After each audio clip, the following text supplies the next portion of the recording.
Channel को share कीजिए, subscribe कीजिए और बेल आइकॉन दबाना ना भूलें और देखिए खबर हर मिनिट की। विनंती करूया शिवसेनेचे पक्षप्रमुख आदरणीय उद्धव साहेब ठाकरे यांना त्यांनी या वर्धापन दिनानिमित्त आपले विचार मांडावेत।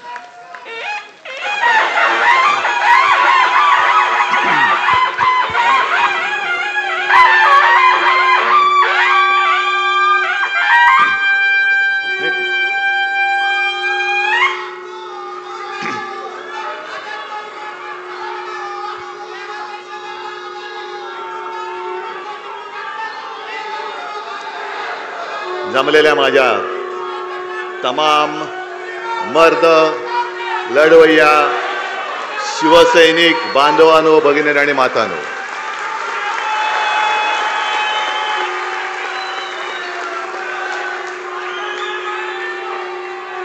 काही क्षण असे येतात की त्या क्षणी भावना व्यक्त करणं कठीण असतं आणि तसाच आजचा क्षण आहे। लोकसभा निवडणुकांच्या निकालानंतर आपल्या शिवसेनेचा वर्धापन दिनाच्या निमित्ताने होत असलेला पहिला जाहीर कार्यक्रम आहे। मी सर्व शिवसैनिकांना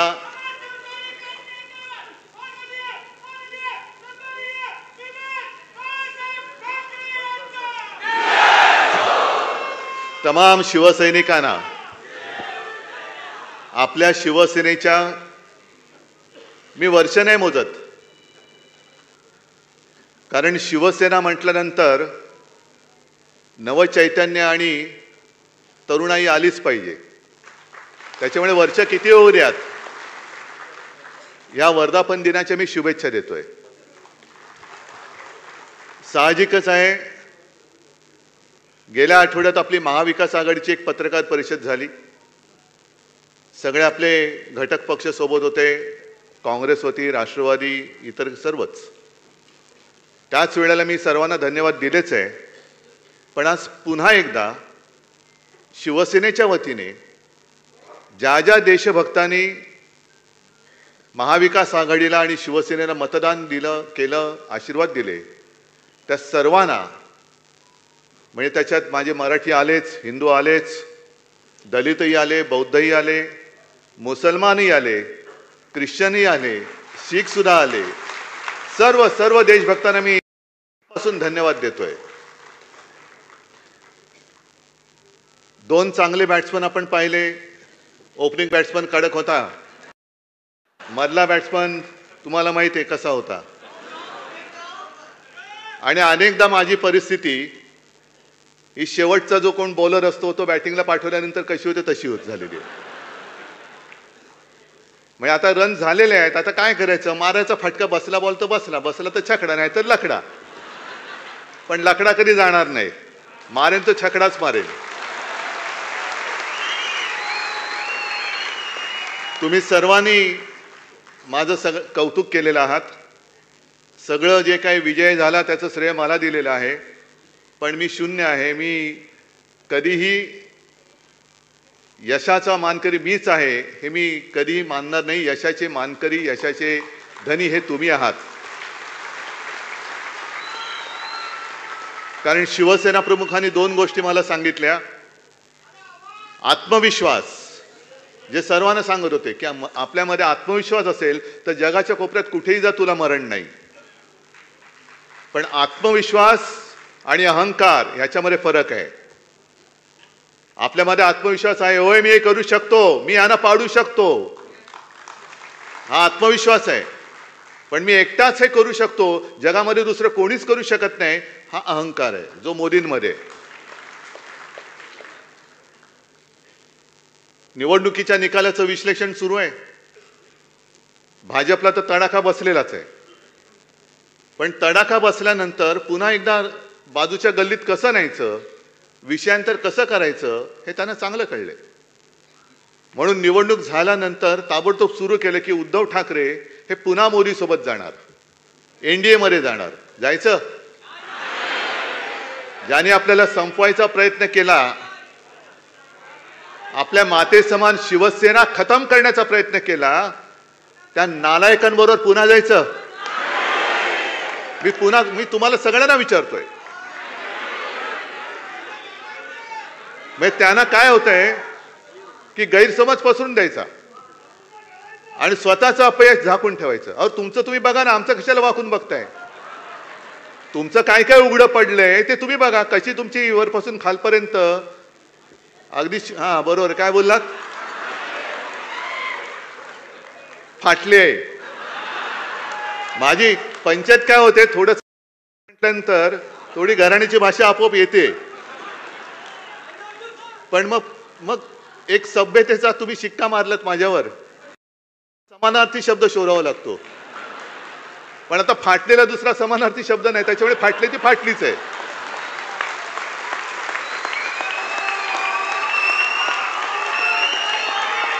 तर ते नाही झाकून ठेवायचं. मग उद्धव ठाकरे एनडीएत जाणार. आता मध्ये कोणीतरी काढलं भुजबळ शिवसेनेत जाणार. मला प्रश्न विचारले, म्हटलं तुमच्याशी भुजबळ बोललेत? नाही. मी भुजबळांशी बोललोय? नाही. भुजबळ माझ्याशी बोललेत? मग कशाला तुम्हाला या नसत्या उचापात्या करायच्या आहेत? ते आहेत मंत्री आहेत, त्यांचं ते बघतील ना. प्रत्येक जण आहे समजदार आहे, तो त्यांच्या वाटेने चाललोय, आम्ही आमच्या वाटेने चाललेलो आहोत. पण तुम्ही जे काय सांगड घालण्याचा प्रयत्न करताय आणि तुमचा अपयश झाकण्याचा प्रयत्न करतात, मी आज सगळ्यांचा सत्कार केला. खासदारांचा तर केलाच, पण माझ्या योद्ध्या उमेदवारांचा सुद्धा केला. आणि तो एवढ्यासाठी केला, सांगता येत नाही मध्यावधी निवडणूक लागली तर त्यावेळेला तुम्ही खासदार होणार आहात. हे सरकार काय चालेल असं मला वाटत नाही आणि चालू नये असंच माझं मत आहे. सरकार चालेल का? सरकार पडेल का? पडेल का नाही? चालेल का नाही? पडलंच पाहिजे. पुन्हा निवडणुका झाल्याच पाहिजेत आणि नाही तर आम्ही इंडिया आघाडीचं सरकार स्थापन करतो. आणि आपल्यावरती जो आरोप केला जातो की शिवसेनेला हिंदू मतं नाही मिळाली, शिवसेनेला मराठी मतं नाही पडली, शिवसेनेला मुस्लिम मतं पडली. हो पडलेत, जरूर पडलेत. संपूर्ण सर्व देशभक्तांची मतं शिवसेनेला मिळालेली आहेत. सर्व देशभक्त. त्याच्यात मी पुन्हा सांगतो, मुसलमान आले, ख्रिश्चन आले, शीख आले, दलित बौद्ध सगळेच आले. शिवसेनेने उद्धव ठाकरेंनी हिंदुत्व सोडलं का? तर आपण काँग्रेस सोबत गेलो म्हणून शिवसेनेने हिंदुत्व सोडलं. आणि संजय आता तुम्ही बोलले ते बरोबर, तिथे जे डोमकावळे बसलेत, आता डोमकावळा म्हटल्यानंतर पुढचे सगळे सोपस्कर आले, पिंडदान वगैरे, त्यांची कावकाव सुरू झालेली आहे. मी काय हिंदुत्व सोडले? वाटते तुम्हाला मी हिंदुत्व सोडले? पण केवळ आणि केवळ देशभक्त, संविधान वाचवण्यासाठी आणि देशातली लोकशाही वाचवण्यासाठी सर्व देशभक्तांनी आम्हाला मतं दिली असतील तर आम्ही हिंदुत्व सोडले, आम्ही मुसलमानांच्या बाजूने लागलोय असं जर भाजप म्हणत असेल तर माझं स्पष्ट आणि ठाम मत आहे की नरेंद्र मोदी आणि भाजपाने सत्तेसाठी हिंदुत्व सोडलेलं आहे. हा माझा स्पष्ट आणि ठाम आरोप आहे. तुम्ही म्हणाले कसं? तुम्ही 2014 सालचा एनडीएचा फोटो बघा, 2019चा एनडीएचा फोटो बघा, कोण कोण होते त्याच्यामध्ये हिंदुत्ववादी. आणि आज जे त्यांच्या सोबत बसले चंद्राबाबू नायडू आणि नितीश कुमार, हे काय हिंदुत्ववादी आहेत? चंद्राबाबू नायडू आणि नितीश कुमार यांनी जो त्यांच्या निवडणुकांमध्ये आणि त्यांच्या राज्यात जो जाहीरनामा दिलेला आहे, नरेंद्र मोदींना आम्ही आव्हान देतोय की मोदीजी तुम्ही चंद्राबाबू नायडूंचा जाहीरनामा पूर्ण करणार म्हणून त्या आंध्रात जाऊन सांगा. काय त्या जाहीरनाम्यामध्ये चंद्राबाबूंनी तिथल्या मुस्लिम समाजाला काही वचनं दिलेली नाहीयेत? नितीश कुमारनी बिहारमध्ये काही तिथल्या मुस्लिम समाजाला काही आश्वासनं दिलेली नाहीयेत? आमच्यावरती जेव्हा तुम्ही आरोप करता त्यावेळेला तुमच्याच टोप्या घातलेले फोटो कितीतरी आहेत ना. हे बघा, हे सुद्धा मुस्लिम आहेतच ना. पण आमच्याकडे चोरीमारी नाहीये, कारण या मुस्लिम समाजाला माहिती आहे की शिवसेना वार करेल तर समोरून करेल, यांच्यासारखा पाठून वार करणारे आमच्या अवलाद नाहीये. आम्ही लढू तर समोरून लढू, पण सरकारी यंत्रणेचा वापर करून, दुरुपयोग करून, जसं आता काल संजय तुम्हीच तो अग्रलेख लिहिलाय, मध्ये आपले मिंदे बोलले होते की काही संस्थांनी, स्वयंसेवी संस्था आहेत ना त्याच्यात, विश्वंभर चौधरी आहेत, असीम सरोदे आहेत, निखिल वागले आहेत, अनेक युट्यूबर्स आहेत, त्यांनी लोकशाही वाचवण्यासाठी आणि संविधान वाचवण्यासाठी इंडिया आघाडी आणि महाविकास आघाडीला पाठिंबा दिला. त्यांना सुद्धा मी खास धन्यवाद देतोय. अनेक, हेमंत देसाई आहेत, रवीश कुमार आहेत, कितीतरी अशी मोठी यादी आहे, ध्रुव राठी आहे, अनेक जण आहेत. या सगळ्यांनी आम्हाला मतदान करण्यासाठी म्हणून प्रचार केलेला आहे. मग मिंदे जे बोलले की शहरी नक्षलवाद,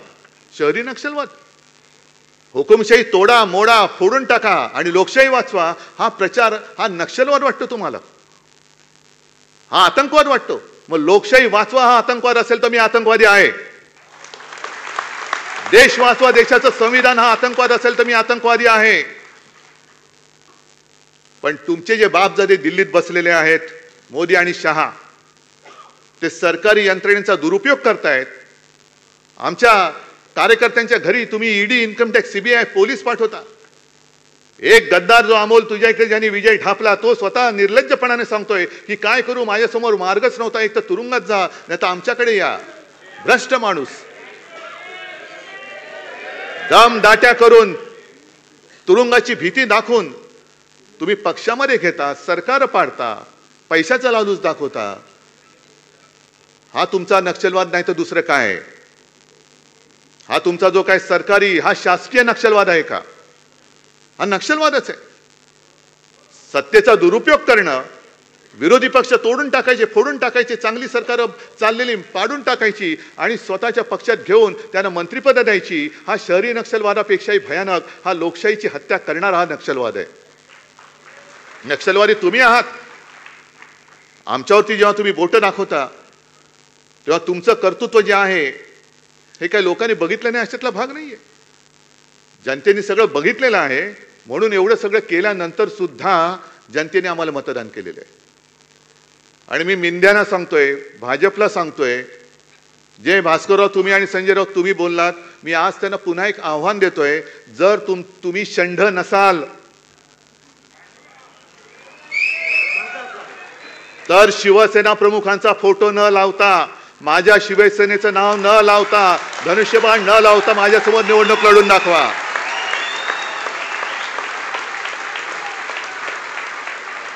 आणि नाही तर चंड म्हणून गावामध्ये फिरा, विजेते म्हणून फिरू नका. मला अभिमान आहे, एका गोष्टीचा मला अभिमान जरूर आहे की या वेळेला आम्ही शिवसेना प्रमुखांखेरीज दुसरा कोणाचाही फोटो वापरला नाही आणि यापुढे सुद्धा वापरणार नाही. मोदींचा अजिबात वापरणार नाही. आणि मोदीजी, मी तुम्हाला आमंत्रण देतोय, विधानसभेचा प्रचार महाराष्ट्रात आत्तापासून सुरू करा. मी आहे आणि तुम्ही आहे, फक्त या षंडानं बाजूला ठेवा. नाव चोरायचं नाही, वडील चोरायचे नाहीत, धनुष्यबाण चोरायचं नाही. धनुष्यबाण बाजूला ठेवा, नवीन निशाणी घ्या, मिंद्याच्या वडिलांचा फोटो लावा आणि या समोर. अरे माझ्या वडिलांचे फोटो लावून स्ट्राईक रेट सांगता तुम्ही? षंड कुठले? ह्यांच्याकडनं आपल्या राज्याचं काय भविष्य होणार आहे? पण एक गोष्ट बरी झाली की या निवडणुकीमध्ये आपले कोण आणि परके कोण, मित्र कोण आणि शत्रू कोण हे स्पष्ट झालेले आहे. काही जणांनी केवळ उद्धव ठाकरे नको म्हणून त्यांना बिनशर्त पाठिंबा दिला.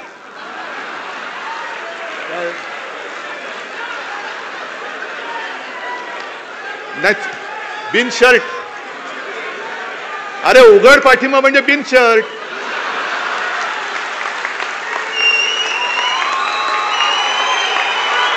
उघड पाठिंबा दिला म्हणजे बिनशर्त ना. मग ना बरोबर का चूक आहे?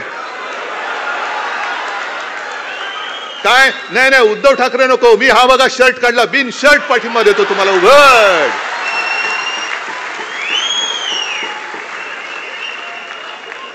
काही जणांनी भाजपला विरोध करण्याचं नाटक करून, ढोंग करून पाठिंबा दिला, लढण्याचं नाटक करून केलं. अरे आम्ही नाटकं करणारी माणसं नाहीत. नाटक ही सुद्धा कला आहे आणि ती कला बऱ्याच अंशी मोदींना जमते, आम्हाला जमत नाही. आम्हाला नाही जमत. पण माझी तर अशी इच्छा होती की आपल्या महाराष्ट्रातली निवडणूक ही 5 टप्प्यात नाही आणखीन 10 टप्प्यात व्हायला पाहिजे होती. रोज यांची साल्टी काढली असती मी, रोज. कारण एकदा बघा आपल्याला शिवसेना प्रमुखांनी काय सांगितलं, म्हणून मी म्हटलं ना की मी नम्र आहे, सगळ्यांशी नम्रपणाने वागतो. तुम्ही प्रेमाने वागा, आम्ही प्रेमाने वागू. पण जर पाठीत वार कराल तर आम्ही वाघ नखं काढू, आम्ही वाघ नखं काढू. आता मुनगट्टी वार ज्यांचे नखं उपटले चंद्रपूरमध्ये ते लंडनमध्ये पुन्हा वाघ नखं आणायला चाललेत. अहो कशाला त्या छत्रपतींचा तुम्ही अपमान करताय, कशाला अपमान करताय? एक तर तुमची पात्रता नाही, गद्दार मानसिकतेचे तुम्ही, भगव्याशी बेईमानी करणारी अवलाद तुमची. संपूर्ण महाराष्ट्रामध्ये आणि देशामध्ये माझा हा छत्रपतींचा भगवा असतो, त्याच्यावरती कोणतं सिम्बॉल नव्हतं, काही नव्हतं. पण त्या भगव्यामध्ये तुम्ही भेद केला, कुठलं काय यांचं चिन्ह छापा, कुठलं काय. म्हणून मी तुम्हाला सांगतोय आपल्या भगव्या झेंड्यावरती आपलं चिन्ह टाकायचं नाही. आपला भगवा पवित्र शिवरायाचा भगवा आहे, तो भगवाच असला पाहिजे. मशालीचा प्रचार वेगळा करा, मशालीचा प्रचार वेगळा करा. मशाली आपली धगधगती मशाल आहेच, पण छत्रपतींच्या भगव्याला कलंक त्यांनी लावण्याचा जो प्रयत्न केलेला आहे त्यांना आपल्याला गाडायचंय. म्हणून छत्रपतींच्या भगव्याला आपली मशाल किंवा दुसरं कोणतेही चिन्ह टाकू नका. आपला शिवसेनेचा भगवा भगवाच असला पाहिजे. एक आपला भगवा दिसल्यानंतर हा कोणाचा भगवा? अरे कोणाचा भगवा? हा छत्रपतींचा भगवा, शिवरायाचा भगवा, हिंदूंचा भगवा, मराठी माणसाचा भगवा, महाराष्ट्राचा भगवा, वारकऱ्यांचा भगवा आहे, साधू संतांचा भगवा आहे. त्यावेळेला कोणी असं केलं होतं? तुकाराम महाराजांचा भगवा वेगळा, ज्ञानेश्वरांचा भगवा वेगळा? नाहीच, भगवा भगवा आहे. आणि मशालीशी साधर्म्य असणार आहे. जसं ती एक ज्वाळा दिसते भगवा फडकताना, मशाल दिसते, तीच मशाल घेऊन आपण यांच्या बुडाला आता आग लावलेली आहे. तीच मशाल आहे आपली.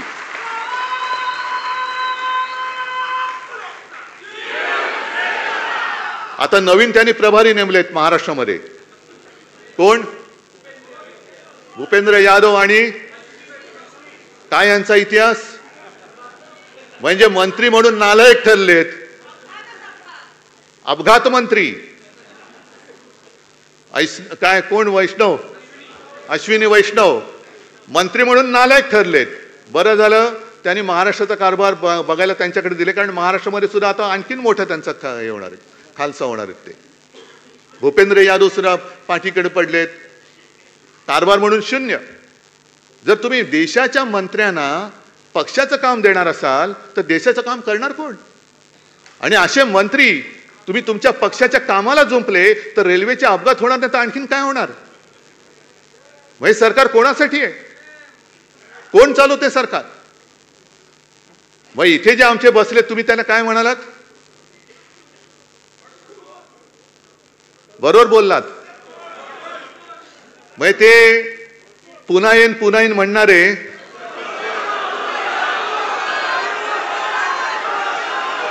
आता काय म्हणतात माहितीये? जाऊ द्या ना घरी, आता वाजवले ना 12. आता जाऊ द्या घरी, जाऊ द्या, वाजवले की 12 तुमचे. म्हणजे 12 वाजले आता जाऊ द्या. ते बोलतात नाही 12 बज गया और सत्यानाश करो. काय कोणाची महाराष्ट्राची काय नाळ जोडलेली नाही, काही जोडलेलं नाहीये. कुठे काय झाल्यानंतर जबाबदारी घ्यायची कोणाची ताकद नाहीये. असं हे सगळं सरकार चाललेलं आहे. त्याच्यामध्ये आणखीन आता विधान परिषदेच्या निवडणुका आल्यात. एक पदवीधर शिक्षक, मुंबईच्या दोन्ही आपण लढतो, मला दोन्हीच्या दोन्ही विजय पाहिजेत. नाशिक शिक्षक लढतोय, मला नाशिक शिक्षक सुद्धा यावेळेला जिंकून पाहिजे. आता लढाई सुरू झालेली आहे. आता थांबायचं नाही. आता शेवटचा विजय मिळेपर्यंत थांबता येणार नाही आपल्याला. पण त्याच बरोबरीने आणखीन 11 विधान परिषदेच्या जागांची निवडणुकीची घोषणा झालेली. 11 ज्या आमदारांच्या मतांवरती निवडून येणार. मला सुप्रीम कोर्टाला एक विनंती करायची की किती तुम्ही अंत बघणार आहात? अपात्रतेचा निर्णय जो शिवसेनेच्या बाबतीत तुम्ही खोळंबून ठेवलेला आहे, राष्ट्रवादीच्या बाबतीत ठेवलेला आहे, ते 40-40 आमदार जर का अपात्र झाले तर ही निवडणूक होऊ शकेल का? आणि यांच्या अपात्रतेबद्दल टांगती तलवार असताना ही निवडणूक होऊ कशी शकते? मग आता हे काय सांगतील, निवडणूक प्रक्रिया सुरू झाली, प्रक्रिया सुरू केलीच कशी, झालीच कशी? अपात्र आमदार, गद्दार आमदार हे मतदान करू कसे शकतात? न्याय मिळाला पाहिजे, बरोबर आहे, पण न्यायालय जर का विलंब लागत असेल तर मी मागे सुद्धा बोललो होतो, शिवाजी पार्कवरती बोललो होतो, अरे रुग्णामध्ये जोपर्यंत जीव आहे तोपर्यंत त्याला औषध द्या, श्वास सोडल्यानंतर ऑक्सिजन घेऊन धावत धावत आला, शेवटी न्याय मिळाला, अरे मेला तो, मेला आता तो, मग काय करायचं? त्याच्या कबरीवर व्हायचंय नुसतं तुमचा नाही, काय करायचं काय?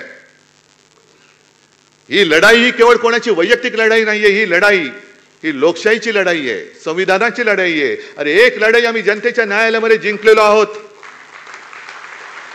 पण सर्वोच्च न्यायालयाकडे आता आमची एक प्रार्थना आहे, अपेक्षा आहे की तुम्ही ही लोकशाही इकडे खतम करायला निघालेले आहेत, जनतेने जाग दाखवलेली आहे, तुम्ही तुमची जाग दाखवणार आहात की नाही? का प्रत्येक वेळेला तारीख पे तारीख काय सनी देओल बसलाय? किती काळ बघायचंय? आणि या सगळ्या गोष्टी बघितल्यानंतर म्हणून मी जे म्हटलं की सरकार पडलंच पाहिजे, कारण आपल्यावरती जे आरोप करायचे की शिवसेना, काँग्रेस आणि राष्ट्रवादी ही नैसर्गिक युती नाहीये, म्हणजे काय झालंय? नैसर्गिक आणि अनैसर्गिक म्हणजे काय नेमकं? देवेंद्रजी तुम्ही सांगता का आम्हाला? तुम्ही जे काय आता तिकडे सगळं करून ठेवलेलं आहे त्रांगडं, जे तुम्ही मला नागपूरच्या अधिवेशनामध्ये सांगितलं होतं, काय ते काट्याच्या आणीवर बसली 3 गावे, बरोबर ना?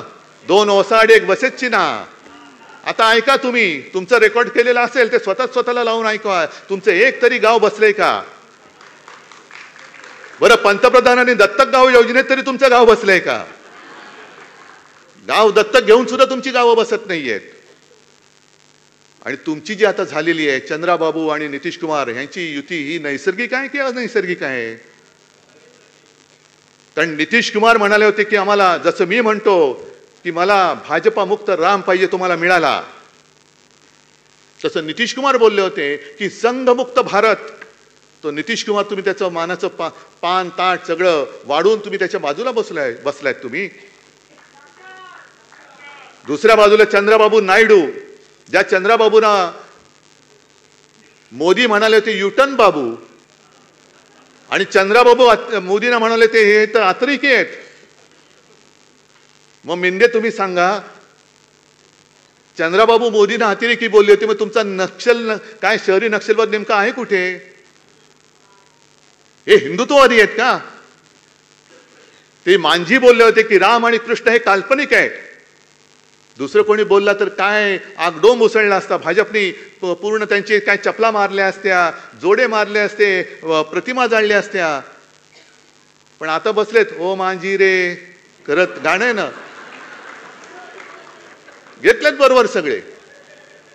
हे असे सगळे ज्यांचा विचाराचा पत्ता नाही, काही त्याला हिंदुत्वाचा आधार नाही, आणि तुम्ही आम्हाला हिंदुत्व शिकवायला निघालात. अहो, हिंदुत्व माझ्या आजोबाने आणि माझ्या वडिलांनी मला भरपूर शिकवलेलं आहे, आणि त्यांच्या मार्गावरती मी पुढे हिंदुत्व घेऊन जातोय. त्यांच्या मार्गावरती मी हिंदुत्व घेऊन जातोय. तुमचं बुरसटलेलं हिंदुत्व मला मान्य नाही. आमचं हिंदुत्व हे तेजस्वी आहे, सुधारणावादी आहे. गोमूत्रधारी हिंदुत्व आम्हाला मान्य नाही, हे मी ठामपणाने सांगतोय. शेंडी जानव्याचं आणि देवळात घंटा बडवणारं हिंदुत्व आम्हाला मान्य नाही, जे माझ्या वडिलांनी मला शिकवलेलं आहे. आम्हाला अतिरेक्यानं बडवणारा हिंदू पाहिजे. तुम्ही आम्हाला हिंदुत्वाचे धडे द्यायला जाऊ नका. तुम्ही आम्हाला शिकवायच्या फंदात पडू नका. तुम्ही सत्तेसाठी जे हिंदुत्व सोडले ते तुम्ही, मोदींना मी विचारतोय, सत्तेसाठी तुम्ही हिंदुत्व का सोडलं? पूर्ण देश ते काय कोणाचं होतं ना, देशाला माहिती पाहिजे, सगळ्यांनी सांगा तुम्ही. हा, काय नेशन वॉन्ट्स टू नो. का तुम्ही हिंदुत्व सोडलं? का तुम्ही लाचार झालात? हा, पूछताय भारत. नाही, आता पुसताय भारत, त्यांना पुसून टाकतोय भारत त्यांना.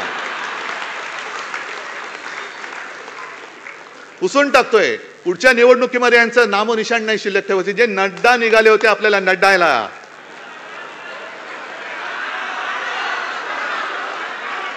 की फक्त भाजपा शिल्लक राहील. नड्डाजी, नड्डा संभाल के रखो. या देशात शिवसेना संपवण्याचे प्रयत्न प्रत्येक वेळेला झाले. शिवसेना त्यांना पुरून उरलेली आहे. त्याच्यामुळे मी भारतीय जनता पक्षाला सांगतोय, जे मगाशी एक थोडंसं राहिलं, शिवसेना प्रमुखांनी जे मला सांगितलं की आत्मविश्वास आणि अहंकार यातला फरक लक्षात ठेव. आणि म्हणून मी एक जुनी आठवण, आदित्य तेव्हा शाळेमध्ये होता आणि शेतकऱ्यांचं आंदोलन आपलं चाललं होतं, देता की जाता. दिवाकरजी, आपण सगळे, विनायकजी वगैरे सगळे नेते आपण नागपूरच्या सभेत होतो. आपण घरी मातोश्रीमध्ये ठरवलं, विनायक राऊत वगैरे सगळे आले होते. मी म्हटलं आपण पूर्व विदर्भापासून सुरू करूया, नागपूर. ठीक आहे, कुठून करायचं म्हटलं, मला काय माहीत, कारण तेव्हा मी काही सभा वगैरे घेत नव्हतो. म्हटलं नागपूरचं जे मोठं मैदान असेल ते बघा. मग नागपूरचं मोठं मैदान म्हणजे कस्तुरचंद पार्क. चालेल का? चालेल. जाहीर झालं. आदल्या रात्री आम्ही गेलो तिकडे, मी, आदित्य, रश्मी, आम्ही मैदान बघायला गेलो. तेव्हा कोणतरी म्हटलं, मैदान बघितलं तुम्ही, आधी बघितलं नव्हतं का मैदान? म्हटलं काय झालं? नाही, थोडं जरा जास्तच मोठं वाटतंय. दुसऱ्या दिवशी सकाळपासून जे तिकडे रीग लागली, आदित्य जाऊन खिडकीत बघायचा आणि मला येऊन सांगायचा, बाबा आजची तुझी सभा सॉलिड होणार आहे. मी त्याला सांगितलं, लक्षात ठेव आदित्य, ही माझी सभा नाही, तुझ्या आजोबांची सभा आहे. सभा प्रचंड झाली, म्हणजे ओसंडून वाहत होतं कस्तुरचंद पार्क. आणि त्या पार्कात कोणी सभा घ्यायची हिंमत करत नव्हतं, हे मला नंतर कळलं. एक आपल्या शिवसेना प्रमुखांनी घेतली होती, अटलजींची सभा, आणि इंदिराजींनी घेतली होती असं म्हणतात. त्याच्यानंतर चौथा कोणी तोपर्यंत सभा घेणारा नव्हता. मला काय, मी घेतली सभा, ओसंडून व्हायलं. संध्याकाळी घरी आलो, शिवसेना प्रमुखांनी मला विचारलं, काय रे कशी झाली सभा? मी त्यांना सांगितलं आणि म्हटलं की आदित्य मला म्हणाला की खिडकीत बघून, कारण तो जेव्हा जेव्हा खिडकीत बघायचा तेव्हा ट्रक, रिक्षा, टेम्पो, म्हणजे जे मोदी म्हणाले ट्रक टेम्पो तसे नाहीत, लोकांनी भरभरून चाललेत, झेंडे घेऊन चाललेत, शिवसेना जिंदाबाद घोषणा देत चाललेत. तर मी बाळासाहेबांना सांगितलं की मी आदित्यला सांगितलं, आदित्य मला म्हणाला बाबाची तुझी सभा सॉलिड होणार आहे. तर मी त्याला सांगितलं की आदित्य माझी सभा नाही, तुझ्या आजोबांची सभा आहे. बाळासाहेबांनी मला थांबवलं, मला म्हणाले माझी सभा नाही, तुझ्या आजोबांची सभा आहे.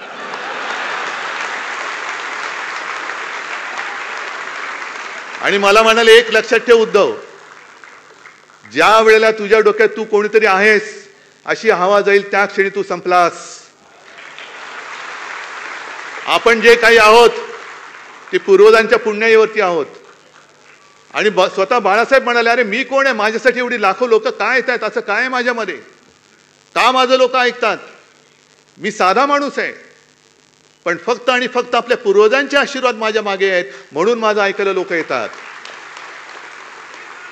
तसंच मी सुद्धा शून्य आहे, मी सुद्धा शून्य आहे.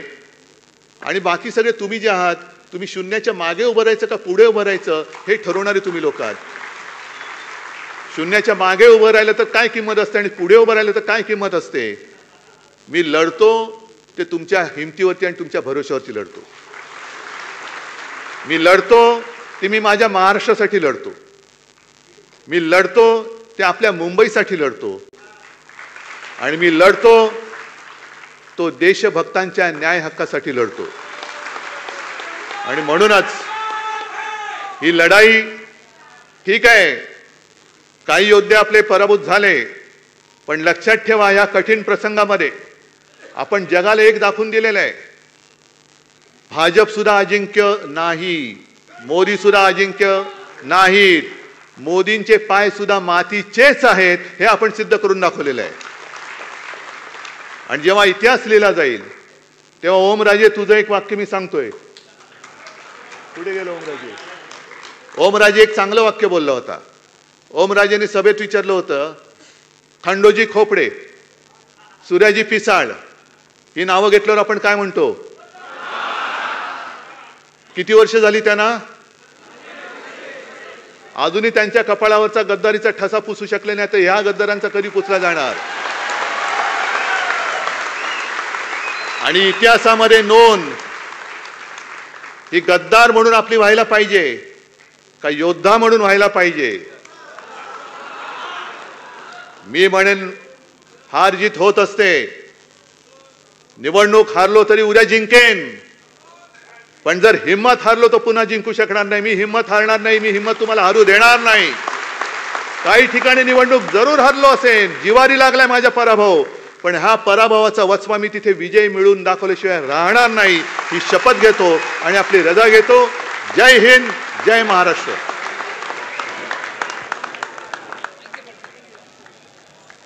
सर्वांनी राष्ट्रगीतासाठी उभं राहावं. जरा वेळ थांब, एक मिनिट. पोडियम बाजूला घ्या. पोडियम